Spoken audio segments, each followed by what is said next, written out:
এখনো খেজুরের রস সংগ্রহে ব্যস্ত সময় পার করছেন মৌলভীবাজারের হাইল হাওরপাড়ের গাছিরা।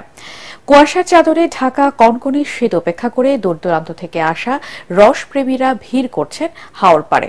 এতে ভালো আয় করছেন গাছিরা। ভোর থেকে হাওরপাড়ে নানা বয়সী মানুষের পদচারণা। মৌলভীবাজার প্রতিনিধি মহসিন পারভেজের রিপোর্ট, জানাচ্ছেন শরীফুল ইসলাম।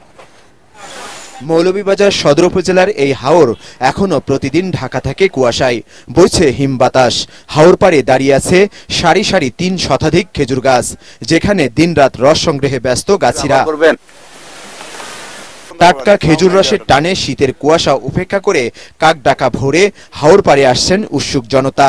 সূর্য ওঠার আগেই শেষ হয়ে যাচ্ছে রস বিক্রি। ডিসেম্বর মাস থেকে শুরু হওয়া রস সংগ্রহ আগামী মাসেও চলবে বলে জানান গাছিরা। 11টার থেকে শুরু করি, বেলা 5টা পর্যন্ত হাঁড়ি লাগাই।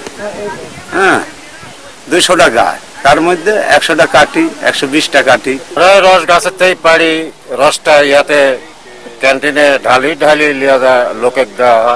খেজুরের রস কিনতে মৌলভীবাজারের বিভিন্ন প্রান্ত থেকেও আসছেন ক্রেতারা। তাজা রস খাওয়ার পাশাপাশি পিঠা পায়েস বানাতে কেউ কেউ কিনে নিয়ে যাচ্ছেন ঘরে। এখানে খাইলাম 5 লিটার, আর বাড়ির জন্য আরো 5 লিটার নিয়ে যাচ্ছি। রসটা খুব অরিজিনাল লাগছে, খুব ভালো লাগছে আমার কাছে। আমরা 3 জন আসলাম, আমরা 6 লিটার লইছি। বোতল লাইনা চাইছিলাম আরো বেশি নিতাম। আশেপাশে কোনো কারণে পাওয়া যায় না, খালি ওখানে পাওয়া যায়। আর এবার লাগলো যে ফ্রেশ, তো খাওয়া পরে আলহামদুলিল্লাহ ভালো লাগছে। তো খাওয়ার একটু গন্ধটা একটু করে মারাত্মক গন্ধ, কিন্তু খাইতে টেস্ট আছে, ভেরি টেস্ট। এখানে প্রায় 300টি খেজুর গাছের মধ্যে 120 থেকে 130টি গাছে হাড়ি বসানো হয়েছে।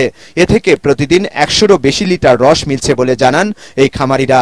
3 মাসের এরা প্রজেক্ট আর কি। শীত যতদিন আছে ততদিন, শীত এটা শেষ, মাঘ মাসের শেষে, ফাল্গুন মাসের শেষের দিকে আমরা শেষ করে দেব। আমাদের এখানে ভেজাল মুক্তি ইনশাআল্লাহ, আর আমরা এখানে সরাসরি গাছ থেকে পেরে বিক্রি করি।